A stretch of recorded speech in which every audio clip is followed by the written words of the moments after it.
జాతీయ జెండాను తెలుగు వ్యక్తి పింగళి వెంకయ్య రూపొందించడం మన గర్వకారణమన్నారు సీఎం చంద్రబాబు నాయుడు.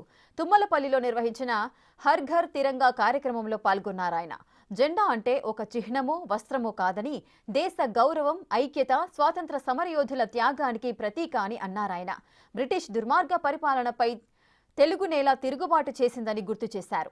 బ్రిటిష్ వారిని గడగడలాడించిన అల్లూరి సీతారామరాజు, తుపాకీ గుళ్లకు గుండెను చూపించిన టంగుటూరి తెలుగు బిడ్డలేనని ఈ సందర్భంగా తెలియజేశారు సీఎం చంద్రబాబు. ఏ జెండా చూస్తే ప్రతి భారతీయ పౌరుడి మనసు పులకరిస్తుందో, ఏ జెండా చూస్తే దేశం యావత్తు గర్వంగా తలెత్తుకుంటుందో, ఏ జెండా చూస్తే ఒక ఉద్వేగం, అనుబంధం కనిపిస్తుందో, అదే 3 రంగుల జెండా, మన జాతీయ జెండా.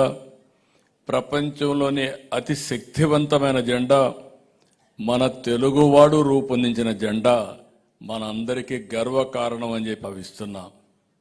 మన రాష్ట్రంలో సమరయోధులకు తక్కువేమీ కాదు. 1857లో ప్రథమ స్వాతంత్ర పోరాటం జరిగిందని చరిత్ర చెబుతుంది. అంతకంటే ముందు బ్రిటిష్ దుర్మార్గ పరిపాలనపై తెలుగు నేల తిరుగుబాటు చేసిందని చరిత్రకారులు చెప్పే పరిస్థితికి వచ్చారు.